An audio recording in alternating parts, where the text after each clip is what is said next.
आप सबको जय मसीह की, प्रभु यीशु मसीह के नाम में प्यार सलाम। मैं बिनी जॉन यीशु फाउंडेशन से, और परमेश्वर का धन्यवाद करते हैं कि आज हम परमेश्वर के वचन से थोड़ा सा और चिंतन मनन करेंगे। जैसा कि हम जानते हैं कि ये इब्राहिम जो कि हमारे विश्वास के पिता हैं, क्या आपने कभी सोचा कि विश्वास के पिता बनने से पहले उनके जीवन में क्या क्या घटित हुआ, क्या क्या ना हुआ? क्या वो खुद कनान को पहले गए या कनान को उससे पहले और भी उसके पिता कनान के लिए निकले थे? ये सब बातें हैं।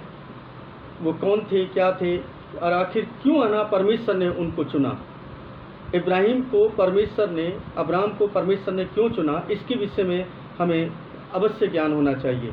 हम उनके विश्वास की बात तो करते हैं, लेकिन उससे पहले की प्रक्रिया क्या थी उस पर हम थोड़ा सा ध्यान केंद्रित करेंगे। और मैं कुछ पदों को पढ़ करके जल्दी से आपके समक्ष आगे बढ़ूंगा, और ये बहुत ही सुंदर है। आप इसको अवश्य अपने जीवन में उतारने की कोशिश करें, क्योंकि ये पद जो हैं आपके जीवन में बहुत सारे बदलाव लेकर के आ सकते हैं। उत्पत्ति 11 के अंदर हम पढ़ते हैं तो उसके 26वें पद से, तेरह जब 70 वर्ष का हुआ तब उससे अब्राम, नाहोर और हारान उत्पन्न हुए। तेरह की वंशावली यह है, तेरह से अब्राहम, नाहोर और हारान उत्पन्न हुए, और हारान से लूत उत्पन्न हुआ। हारान की अपने पिता तेरह की उपस्थिति में कसदियों के ऊर नामक नगर में, जो उसकी जन्मभूमि थी, मृत्यु हो गई। अब्राम और नाहोर दोनों ने विवाह किया। अब्राम की पत्नी का नाम सारे था और नाहोर की पत्नी का नाम मिल्का था। यह उस हारान की पुत्री थी जो मिल्का और यिस्का दोनों ही का पिता था। सारे तो बांझ थी और उसके कोई बच्चा न था। तेरह अपने पुत्र अब्राम और अपने पौत्र लूत को, जो हारान का पुत्र था, अपनी पुत्र वधू सारे को, जो उसके पुत्र अब्राम की पत्नी थी, साथ लेकर कसदियों के ऊर नगर से निकलकर कनान देश के लिए रवाना हो गया। पर वे हारान तक ही पहुंचकर वहीं रहने लगे। तेरह की आयु 205 वर्ष की हुई और वह हारान में मर गया। अब यहाँ पर हम जो देख रहे हैं, जो तेरह है अब्राम के पिता, वो ऊर नगर से, यानी कसदियों का जो ऊर नगर था, वहाँ से निकल करके कनान के लिए निकल जाते हैं। और वो वहाँ पर जब जाते हैं तो वहाँ तक पहुँचते नहीं हैं, और वो कहाँ पर रहते हैं? हारान एक जगह है, वहाँ पर वो रुक जाते हैं। पहले तो आपको ये समझ में आना चाहिए कि ऊर नगर कहाँ पर है। तो जो पश्चिमी इराक का जो एरिया है वो ऊर नगर में वहाँ है। मतलब जो ये दो नदियों के बीच में बसे हुए पार्ट को ये कसदियों का नगर बेबीलोन कहा जाता है। ऊर नगर वही है, कसदियों का देश, ठीक है। उसके बाद जो हारान है सीरिया से, जो आज का सीरिया है, सीरिया से लगा हुआ है। मतलब वो भी कनान मतलब कसदियों के ही क्षेत्र में आता है। हारान क्षेत्र जो है वो कसदियों के क्षेत्र में आता है, बेबीलोन में आता है, मेसोपोटामिया की सभ्यता से जुड़ा हुआ है। यानी कि जो दुनिया की सबसे पुरानी सिविलाइजेशन है, जो सबसे पुरानी जो सभ्यता है, उससे जुड़ी हुई है। हम यहाँ देखते हैं कि तेरह अब्राम और अपने और बच्चों के साथ, अपने परिवार के साथ निकल करके कहाँ के लिए निकलता है? कनान देश के लिए निकलता है। लेकिन वो कनान नहीं पहुँचता है, और वो हारान जो एक जगह थी वो वहीं पर रुक जाता है, और वहीं पर अपना डेरा डालता है, वहीं पर हारान में रह करके अपना एक कबीला खड़ा करता है, और वहीं पर वो बस जाता है। ये एक लंबी प्रक्रिया रही होगी, हमारा मानना यह है, क्योंकि एक लंबे समय तक वहाँ पर रहे, क्योंकि हारान एक अच्छी जगह बन चुकी थी, वहाँ पर बसने के लायक जगह थी, और वहाँ पर बसे वो। लेकिन सवाल खड़ा होता है कि तेरह को वहाँ से निकलना क्यों पड़ा? क्योंकि वो जो कसदियों का देश है, जो मेसोपोटामिया जो आज हम जिसको मेसोपोटामिया बोल रहे हैं, बेबीलोनिया वो है, वो बेबीलोनिया क्यों पड़ा? क्योंकि परमेश्वर ने वहाँ पर भाषा में गड़बड़ डाली, इसलिए उसका नाम बेबीलोनिया पड़ गया था। तो यहाँ पर सवाल खड़ा होता है कि वो लोग वहाँ से निकले क्यों? आखिर वहाँ पर परमेश्वर ने तो कोई आज्ञा नहीं दी कि तुम कनान को जाओ। अब यहाँ पर ना हम देख रहे हैं कि 12वें बाप में कि यहोवा अब्राम से कहते हैं कि तू है ना अपने देश, अपने कुटुंब और अपने पिता के घर को छोड़ करके उस देश में चले जा जो मैं तुझे दिखाऊंगा, यानी कि मैं तुझे कनान देश में लेकर के जाऊंगा, यानी कि वहाँ पर जहाँ पर दूध और मधु की धाराएं बहती हैं। अब ये चर्चा है ना वहाँ पर हो रही है, लेकिन है ना एक बात जो सबसे बड़ा जो सवाल खड़ा होता है, उससे पहले तो उसका पिता जो है ऊर नगर से निकला था, तो ऐसा क्या हुआ जो उसको वहाँ से निकलना पड़ा। तो आपको बता दें, तेरह जो थे वो एक बड़े व्यापारी थे, और उस समय जो कसदियों का जो देश था ये अच्छे है ना पढ़े लिखे लोग थे, बहुत ज्ञानवान लोग थे, लेकिन जहाँ पढ़ाई लिखाई होती है वहाँ पर ना थोड़ी सी गड़बड़ भी होनी शुरू हो जाती है, और उन्होंने अपने ज्ञान को अलग तरीके से ना इंटरप्रिटेट करने लगे। जैसे कि सपोज ऐसे आज हमारा जो एस्ट्रोलॉजी है, सेम वही प्रक्रिया वहाँ पर थी। उन्होंने चांद की, तारों की और पहिए की बहुत, और समय की, इन सब की खोज की, और जिस चीज़ की खोज करते गए उनके लिए वो ईश्वर बनते चले गए। हाँ, उन्होंने सूर्य को भी ईश्वर मान लिया, उन्होंने चंद्रमा को ईश्वर मान लिया, तारों को ईश्वर मान लिया, है, और उन्होंने नदियों को ईश्वर मान लिया। ठीक है, तो मतलब बहुत सारी चीज़ों को उन्होंने ना ईश्वर मानना शुरू कर दिया। अब है ना जब किसी चीज़ को ईश्वर मानते हैं तो वहाँ पर क्या होता है कि ना फिर उनकी पूजा पाठ ना होने लगती है। तो पूजा पाठ के लिए कि जैसे जैसे ना लोग बढ़ते हैं, जब सिविलाइजेशन होता है, जब है ना लोग है ना सभ्यताएँ बढ़ती हैं, तो भाई लोग बढ़ रहे हैं तो कहाँ उनको लिए कुछ है ना पूजा स्थान चाहिए होता है। तो पूजा स्थान के होने के लिए अब वहाँ पर कुछ है ना मूर्तियों का भी जिक्र होना चाहिए। तो उन्होंने क्या किया कि उनके देवता बनाना शुरू कर दिए। जैसे है ना आज भी है ना हम देखते हैं समाज में बहुत सारे देवता हैं, इतने है ना तो पॉपुलेशन नहीं है जितने देवता हैं पूरी दुनिया के अंदर। पूरी दुनिया की बात कर रहे हैं हम, है ना, एक वजह की बात नहीं कर रहे हैं, समझे, पूरी दुनिया की बात कर रहे हैं। पूरी दुनिया के अलग अलग देवता हैं। तो परमेश्वर के खिलाफ एक कार्य हो रहा था वहाँ पर, और वो क्या था कि उसके बनाए हुए हाथ की रचनाओं की उपासना होने लगी। मतलब उस प्रक्रिया को भूल दिया। परमेश्वर ने ज्ञान दिया, परमेश्वर ने बुद्धि दी, परमेश्वर ने समझने के लिए ना तमाम समझ दी, ताकि वो परमेश्वर को समझ सकें और अपने आप को सभ्य लोग बना सकें, सभ्य लोग बना सकें। यानी कि वो जैसे जानवरों के जैसे जीते हैं वैसे नहीं जिए, बल्कि कुछ है ना सभ्यता के साथ जी सकें। इसलिए है ना उन्होंने, तो वहाँ पर जो 13 थे एक अच्छी फैमिली से थे, और उनके बारे में ना एक वो है कि ना वो मूर्तियों का व्यापार करते थे, मूर्तियों का व्यापार करते थे, मूर्तियाँ बनाते थे और उनको बेचते थे ताकि ना उनकी आजीविका चल सके। लेकिन अब्राम जो थे वो मूर्ति पूजा के खिलाफ थे, उनका मन जो था बदल गया। तब तक परमेश्वर का कोई दर्शन नहीं है उनके पास, मतलब विचार बदले उनके, यानी मन बदला कि वो आखिर परमेश्वर एक है तो फिर ये क्यों, वो जिसने सबको बनाया है हम उसकी क्यों नहीं उपासना करते हैं। तो एक दिन जब 13 जो उनके पिता हैं वो जब वहाँ से गए, ये सब बाइबल में आपको नहीं मिलेगा। जब आप है ना और दूसरी पुस्तकें पढ़ते हैं, जब इतिहास पढ़ते हैं, तो वहाँ पर है ना आपको बहुत सारी चीज़ें मिलेंगी जो है ना बाइबल के अंदर नहीं है। तो अब्राम ने क्या किया, अपने पिता 13 के जाने के बाद में जितनी भी मूर्तियाँ थी वो सब की सब है ना एक हथौड़ा टाइप है ना, क्योंकि हथौड़ा ही बोलेंगे, वो है ना तोड़ दी, और सब तोड़ करके एक बड़ी मूर्ति थी, उस बड़ी मूर्ति के हाथ में वो हथौड़ा रख दिया। वो जो तोड़ने वाला यंत्र था जो उसको रख दिया। अब उसके पिता जब आए, अब्राम के पिता आए, 13 आए, तो उन्होंने कहा कि भाई ये मूर्तियाँ क्यों किसने तोड़ दी, अब्राम तुमने ये मूर्तियाँ तोड़ी। अब्राम कहता है कि मैं क्यों तोड़ूंगा, मेरा क्या मतलब पड़ता है इसको तोड़ने का, जिसके हाथ में हथौड़ी है वो उसी ने तोड़ी होगी। हाँ, उन्होंने कहा कि क्या तुम्हें पता है कि ये मूर्ति है ना तो बोल सकती है, ना चल सकती है, ना खा सकती है, कुछ भी नहीं कर सकती, और तुमने है ना तोड़ करके इसके हाथ में थमा दिया है, और तुम कह रहे हो कि इसने तोड़ दिया, कुछ भी नहीं कर सकती। अब्राम का मन जो था बदल चुका था पहले से ही, उसके मन के अंदर विचार था कि यह परमेश्वर नहीं हो सकता है। तो उसने कहा कि जब ये कुछ कर ही नहीं सकती तो हम ऐसा व्यापार क्यों करते हैं, हम ऐसा व्यापार क्यों करते हैं। तब अब्राम के पिता तेरह ने कहा कि अगर हम ये व्यापार नहीं करेंगे तो कैसे काम चलेगा, हमारी रोजी रोटी के लिए हम कहीं भी जाएंगे, कुछ भी जाएंगे, कहीं पर भी होंगे, लेकिन ना इस काम को नहीं करेंगे, क्योंकि इससे ना उस परमेश्वर की सत्ता जो है, परमेश्वर का जो ना काम है वो क्या हो रहा है, उसको नुकसान पहुंच रहा है, और परमेश्वर के मार्ग से लोग भटक रहे हैं, और उसकी बनाई हुई रचनाओं को, उसकी बनाई हुई ना पदार्थों को पूज करके उसको ईश्वर करके मान लिए हैं, और हम उसमें सहयोगी हो रहे हैं, हम उसमें क्या हो रहे हैं, सहयोगी हो रहे हैं, इसलिए हम है ना ये व्यापार नहीं करना चाहते। तो तेरा का तो व्यापार था भाई, अच्छे पढ़े लिखे व्यक्ति थे, अच्छे ना मतलब व्यापारी थे, पैसे वाले थे, अच्छा घर मकान था।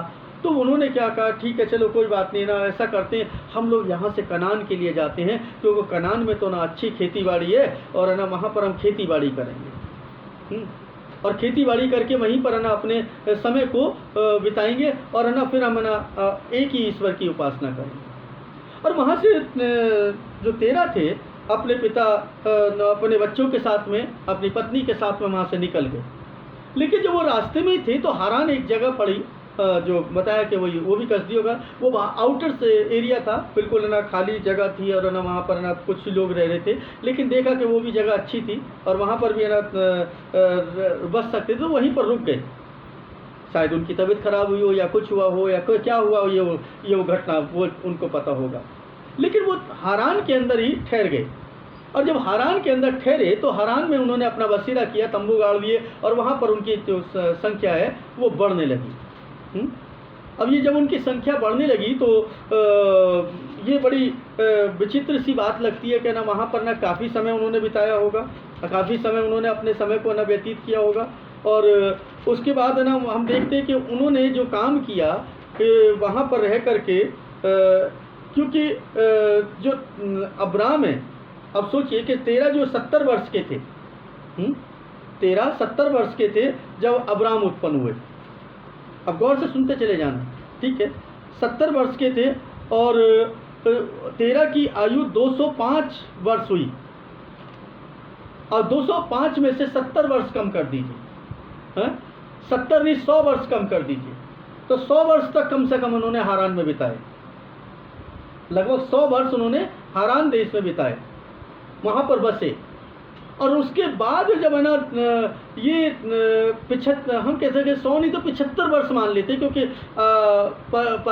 अब्राम की उम्र 75 वर्ष थी, हम ऐसा मान लेते 75 वर्ष के तक उन्होंने वहाँ पर बिताए, 75 साल तक उन्होंने हारान में रहे। और 75 साल के बाद है ना परमेश्वर है ना उनकी भक्ति को देख करके, उनके ना आराधना को देख करके कि इन्होंने अब वो पुराना काम छोड़ दिया है, मन बदल दिया है, और है ना ये मेरी उपासना करते हैं, तब परमेश्वर ने कहा कि अब है ना चलो मैं है ना एक काम करता हूँ, इस व्यक्ति को चुन लेता हूँ, क्योंकि इसी के द्वारा ये वहाँ से निकल करके आए, और निकल करके आ करके इन्होंने ना मेरी उपासना शुरू करी और मुझे ना दंडवत करना शुरू किया, इसलिए मैं अब है ना इसके वंश को बढ़ाऊँगा।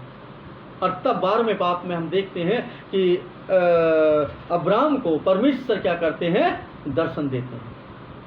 और परमेश्वर को जब दर्शन देते हैं तो परमेश्वर अब्राम को दर्शन देते हैं, तो उससे बातचीत करने लगते हैं, और वहाँ पर वो कहते हैं कि अब तू क्या कर, अपने देश, अब कौन से देश में रह रहा है वो, हारान में, पहले कहाँ पर रह रहा था, कसदियों के देश ऊर में रह रहे थे वो। अब वो कहते हैं कि अब तू अपने देश, अपने कुटुंबियों तथा अपने पिता के घर से उस देश को चला जा जो मैं तुझे दिखाऊंगा।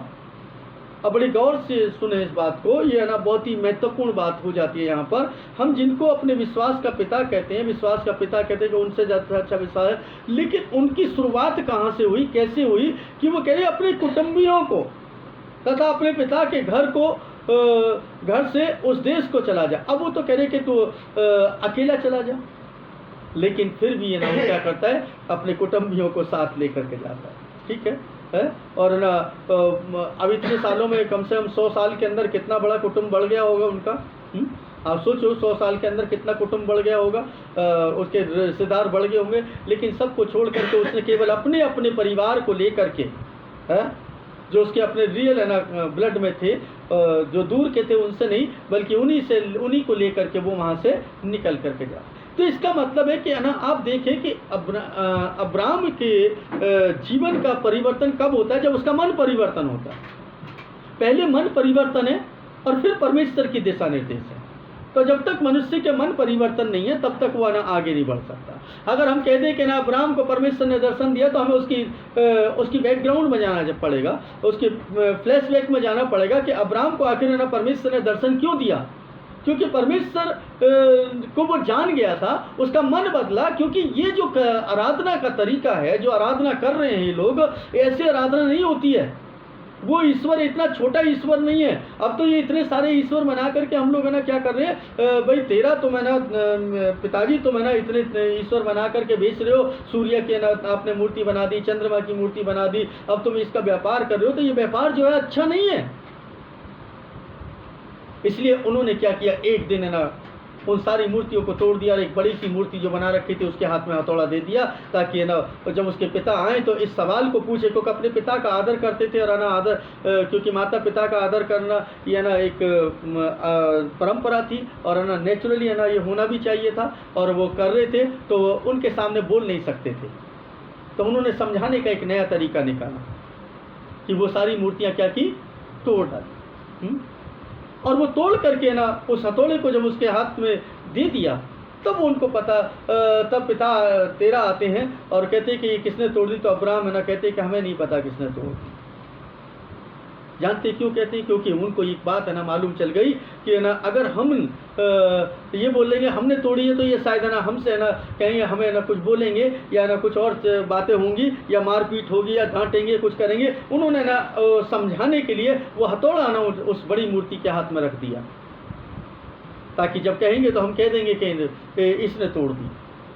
तो वो बात है ना उनको समझ में वैसे नहीं समझा पा रहे थे, लेकिन उन्होंने समझाने का तरीका ना अलग निकाला। इसको कहते हैं कि परमेश्वर ने एक अलग किस्म की बुद्धि उनको दी थी, और हर व्यक्ति के पास एक अलग किस्म की बुद्धि होती है, समझाने का एक तरीका होता है। और जब उन्होंने समझाने के लिए उस हथौड़ी को उसके हाथ में रखा और उन्होंने कहा कि इसने तोड़ दी, तो उन्होंने तेरा के मुंह से निकलता है ये मूर्तियाँ ना चल सकती हैं, ना फिर सकती हैं, कुछ भी नहीं कर सकती, ये कैसे तोड़ सकती हैं। तो उनको समझ में आ गया कि आखिर अब्राम कहना क्या चाहता है। अब्राम ने तब बोला, अगर ये नहीं कर सकती तो हम दूसरों को क्यों है ना कहते हैं कि ये ईश्वर है। इसलिए हम है ना आज के बाद है ना ये व्यापार नहीं करेंगे। इस व्यापार को हम कंडम करते हैं, इस व्यापार को हम ख़त्म करते हैं, और हम कुछ और काम करेंगे। तो हो सकता है कि वहाँ पर चर्चा हुई हो, अरे अब हम करेंगे क्या, क्योंकि हमारा खानदानी व्यापार है, इतने सालों से करते आ रहे हैं, और ये तो ना इसके वजह से तो हमारी रोजी रोटी चल रही है, हम सबको खाना मिलता है। शायद उस वक्त में परिवार में बैठ कर के डिस्कशन हुआ होगा, परिवार में बैठ कर के बहुत सारी बातें हुई होंगी, और कहा होगा कि अब हम क्या करें। हो सकता है कि शायद एक दिन, 2 दिन, 10 दिन, 4 दिन है ना, हो सकता है महीने भर तक है ना, हो सकता है 1 साल तक भी डिस्कशन चला हो, क्योंकि किसी भी व्यापार को बंद करना इतना आसान नहीं होता है। एकदम से रोजी रोटी ख़त्म हो जाना इतना मुश्किल वाला काम हो जाएगा। तो उन्होंने ना सोचा होगा कि चलो ठीक है ना, हम ऐसा करते हैं कि कुछ और प्लान करते हैं। फिर एक प्लानिंग तैयार की होगी। फिर हो सकता है कि शायद वो घूम फिर करके कहीं कहीं ना गए होंगे। हो सकता है उन्होंने कनान के बारे में सुन रखा होगा, कनान की ना यात्रा पर गए होंगे, कनान को देख कर के आए होंगे, हैं? और कनान एक कोई जन भेजा होगा, कनान को देख कर के होगा। पहले क्या होता था, भेद लेने के लिए भेजते, देखो वहाँ पर जाकर कैसा है, अगर अच्छा है तो हम जाएंगे, नहीं तो नहीं जाएंगे। तो हो सकता है कि कनान को देखने के, इसलिए हम यहाँ पर ना कहते हैं कि परमेश्वर ने के कहने से वो है ना कनान को निकले, तो उससे पहले ही वो कनान को निकल चुके थे। परमेश्वर ने पहले से ना ठहरा रखा था कि ये ना अब्राम को ना निकाल कर अब्राम के साथ ऐसा करना है, और अब्राम को ना इस तरीके से मुझे लेकर, परमेश्वर ने भी उनका साथ दिया और परमेश्वर ने सहयोग किया, और इसलिए ना परमेश्वर ने उनको वो आशीष दी जो आशीष इस पृथ्वी पर किसी को नहीं दी। इसीलिए आज 3 बड़े धर्मों के पिता कहलाते हैं वो। इब्राहिम जो है 3 धर्मों के पिता हैं, यहूदी, क्रिश्चियंस और मुस्लिम, और तीनों इसी बात को मानते हैं कि वो हमारे आदि पिता हैं, विश्वास के पिता हैं, उनके जैसा विश्वास किसी का नहीं है। तो इसलिए है ना हमें बहुत सारी बातों को समझना पड़ेगा, और है ना इस बात को समझना पड़ेगा कि उस समय के लोग जो थे वो क्या करते थे। हमारे जो विश्वास के पिता जिनको हम कह रहे हैं वो है ना कैसे आए विश्वास में, मन बदला हो। क्या आज हमारा मन बदला है? अगर हमारा मन बदल गया तो बहुत अच्छी बात है, अगर नहीं बदला तो बड़ी दुख की बात है, क्योंकि मन बदलने के साथ ही सब कुछ है। यीशु मसीह ने भी आकर के एक ही बात का प्रचार किया। उससे पहले अगर ना यूहन्ना को देखें तो ना बपतिस्मा देने वाले को, तो वो भी यही प्रचार कर रहे हैं, मन फिराओ, हाँ? मन फिराओ। यीशु मसीह भी यही बात कर रहे हैं, मन फिराओ। आज है ना कहाँ है वो मन फिराना? आज कोई नहीं कह रहा कि मन फिराओ। आज जानते जब प्रचार करते हैं तो लोग कहते हैं आशीष मिलेगी, छुटकारा मिलेगा, चंगाई मिलेगी। मन मत फिराओ, मिल जाएगा, आ जाओ, बस आ जाओ, आ जाओ, आ जाओ। भीड़ इकट्ठी कर लेते हैं हम लोग, तुम आ तो जाओ बस। मन मत फिराओ। और लोगों का मन नहीं फिरता, इसलिए परमेश्वर की आराधना स्तुति नहीं होती। परमेश्वर भीड़ को नहीं देख रहा है, परमेश्वर संख्या को नहीं गिन रहा है। और अगर ऐसा होता तो शायद है ना यीशु मसीह इस बात को कभी नहीं कहते। यीशु मसीह कभी नहीं बोलते कि जहां 2 या 3 मेरे नाम से इकट्ठा होते हैं मैं उनके बीच में होता हूं। अगर 2 जन पृथ्वी पर एक मन के हों तो अगर वो कुछ बांधते हैं तो स्वर्ग में बंध जाता है, अगर जो कुछ पृथ्वी पर खोलते हैं तो वो स्वर्ग में खुल जाए। कहीं नहीं कहा अगर भीड़ होगी तो ना ऐसा होगा। हम भीड़ की बात नहीं, भीड़ होना अच्छी बात है, बहुत अच्छी बात है। परमेश्वर के लोग बढ़ने चाहिए, लेकिन मन फिराव के साथ बढ़ने चाहिए। हर एक को एक अलग किस्म का वरदान दिया होता है, हर व्यक्ति की अलग एक बुलाहट होती है, वो अच्छी बात है, वो उस बुलाहट को जाने। लेकिन लोगों को ना अपने जीवन के अंदर एक ही काम करना चाहिए कि लोगों का मन बदले, लोगों के विचार बदलें, लोगों की सोच बदले, और परमेश्वर के साथ अपने जीवन को आगे बढ़ाएं और परमेश्वर की इच्छा के अनुसार अपने जीवन को चलाने का। हम इब्राहिम से सीख लें। इब्राहिम को अगर विश्वास का पिता कहते हैं तो हमें जानना पड़ेगा कि इब्राहिम है ना क्यों है ना उसके चहेते बने परमेश्वर के, क्यों परमेश्वर के प्रिय बने, क्यों? क्योंकि उन्होंने मन बदला। सबसे पहले उन्होंने मन बदला। किसी ने आकर के नहीं कहा उनसे, किसी ने सिखाया नहीं था, क्योंकि ऊर नगर के अंदर जो है ना कसदियों का देश था, वहां पर कोई ऐसी परंपरा नहीं थी। लेकिन उन्होंने उनका मन बदला, उनके विचार बदले कि नहीं ये गलत है, ये जो भी कुछ हो रहा है गलत है। जब हम कहते हैं कि ईश्वरीय शक्ति है ऊपर बैठी काम कर रही है, वहां पर ना वो तारों को चला रहा है, तारों को ना इंडिकेट कर रहा है, तारों को ना के बीच में हस्तक्षेप करता है, सूर्य को वो चलाता है, चंद्रमा को वो चलाता है, बारिश उसकी तरफ से होती है, सब कुछ है ना वही कर रहा है। तो हम बार बार कह रहे हैं ऊपर है, ऊपर है, ऊपर है, वो ऊपर बैठा हुआ है। लेकिन फिर क्यों है ना इनको हम ईश्वर करते हैं ना बोलिए? फिर चांद को क्यों है ना हम ना ईश्वर कह रहे हैं? क्यों हम सूरज को ईश्वर कह रहे हैं? क्यों हम नदियों को ईश्वर बना करके बैठे हैं? इब्राहिम को ये बात अंदर ही अंदर खाई जा रही थी और इसलिए उसका मन बदल गया। हम उस ईश्वर को खोजेंगे जिसने सब कुछ बनाया है, जिसने इन सब को बनाया है। हम उसकी उपासना करेंगे। जो अदृश्य, जो दिखाई नहीं दे रहा है, हम उसकी उपासना करेंगे। हमने उसको देखा नहीं है। सेम प्रक्रिया आज भी होनी चाहिए। हमने उसको नहीं देखा है, हमने पवित्र आत्मा को नहीं देखा है। आत्मा को कोई देख नहीं सकता, आत्मा हवा के जैसे है, हवा को कोई देख नहीं सकता।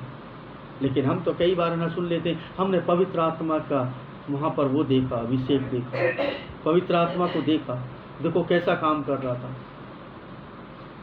जब पवित्र आत्मा काम करता है तो बहुत बदलाव आ जाता है, बिल्कुल परिवर्तित हो जाता है।